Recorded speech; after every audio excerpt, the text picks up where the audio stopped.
ajjuma juróom-ñeenti fan ci weeru août atum 2024 mbokki démbi réew mi asalaamaaleykum ñu ngi leen di nuyu foo leen mënta nekk fan yi yëpp ñu ngi wax problème mu sëfoor yi am ci diggante frontière Gambie bi diggante Kër Ayib jàpp Sénoba ci Gambie ak Sénégal muy coow loo xam ne soxaloon oto yu mag yi ndax yu ndaw yi bokk nañ ci ak fu yëfee toll ñi ngeeg Makhtar Dramé ci ligne bi Makhtar mi ngi lay nuyu. Abdou Salam Cissé ñu ngi lay fay ñu ngi lay bëggee bu baax a baax di nuyu waa démb réew mi yëpp. Makhtar Dramé tey jii ci àjjuma ji fan yi yëpp ñuy gis xët-xëtloo gu am ci diggante safoor yi ci duggub Gambie bi ci sunu digaloo beeg Gambie ndax tey jii ci àjjuma ji yëf yi am na saafara. waaw ñun ci source yi nga xamante ni am naa ko tey ci suba gi. mooy ba léegi oto yi seen situation déquince wut ba léegi. ñu ngi taxaw ba léegi yëf yi jeexagul déggooguñu. ba léegi déggoguñu. déggoguñu ba léegi ñu ngi foofu ñu ngi taxaw. waaw ba léegi aussi am naa ci beneen source boo xamante ni mooy oto yi nga xamante ni ñoo yeb lëjum yi maanaam ndugg mi nga xamante ni moom su fa nekkee yenn temps yi day yàq. ñooñu moom bàyyi woon ne la ñu ngi ñëw. mais camion yi yëpp yenn bagages yi ñun moom bàyyeegun leen. waaw. lii waral coow li carrément ba yëf yi am ndax oto yi de ku ne xam na diggante Sénégal ak Gambie ku ci nekk da nga daan ñëw rek def li nga war a def jàll dem sa yoon léegi nag ñu ciy dégg xët-xët googee lan nga jàpp ne moo waral coow li. waaw li ma jàpp ne moo waral coow li mooy si li ñu am si suñuy source mooy que. auto camion yi nga xamante ni ñu ngi doon bàyyeekoo Dakar di indi ay marchandises fii si Casamance moo xam yi ñëw Ziguinchor la moo xam yi dem Sédhiou moo xam yi dem Kolda. nga xamante ni ñu ngi jàll Gambie di ñëw côté bi. ñooñu dañ leen li nga xamante ni moom ngeen daan fay. pour dugg Gambie dem léegi da ngeen koy doubler. autorité yi ñoo leen wax loolu. autorité Gambie waaw autorité Gambie yi ñoo leen wax loolu.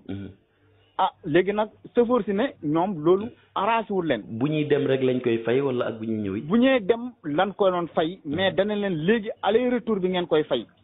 di. waaw aller retour bi ngeen koy fay léegi nag ñu ne ñoom loolu arrangé wul leen. te somme yi dañ koy doubler. dañ koy doubler. ci misaal bu ñu doon fay ñetti junneeg yaakaar naa ñu ngi doon fay ñetti junneeg ñeent ba jàpp juróom. waaw léegi nag après dañ ne su ñëwee wàññeeku aussi dañ koy fayaat. di.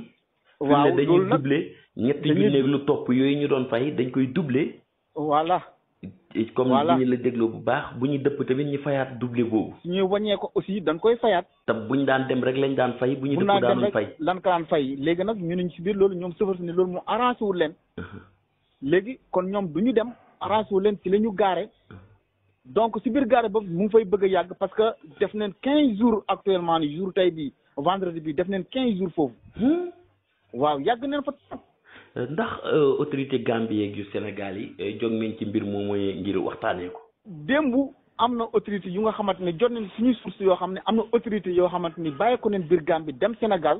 pour waxtaan ak autorité Sénégal yi pour maanaam problème de camion yi. mais particulier yi ñoom réglé woon neen seen problème depuis démb ba ñoom demoon neen seen yoon. ñoom ñi ngi dem ak a dikk. ñoom ñi ngi dem ak ñëw pour le moment. seetaan nañ ci vidéo ab Lego boo xam ne am na ci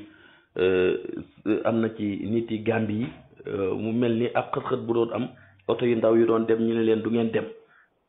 lu waral Lego boobu. waaw par la suite mooy chauffeur si.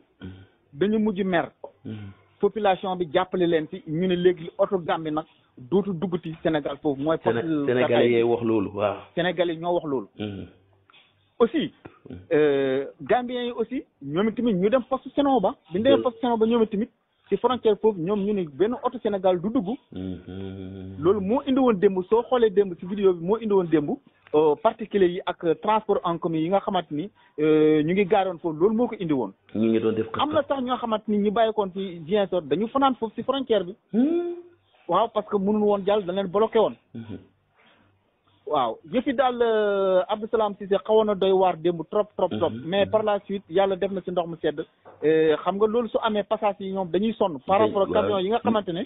ñoom yebuñu ay passage marchandise la ñu yeb. waaw waaye ñi nga xam ne ñoo yeb clients yi ñoom ñoo ci. ñoo yeb clients yi moom waaw finalement waxtaan nañ seen biir ba jubóo ban bàyyi leen ñoom ñu dem.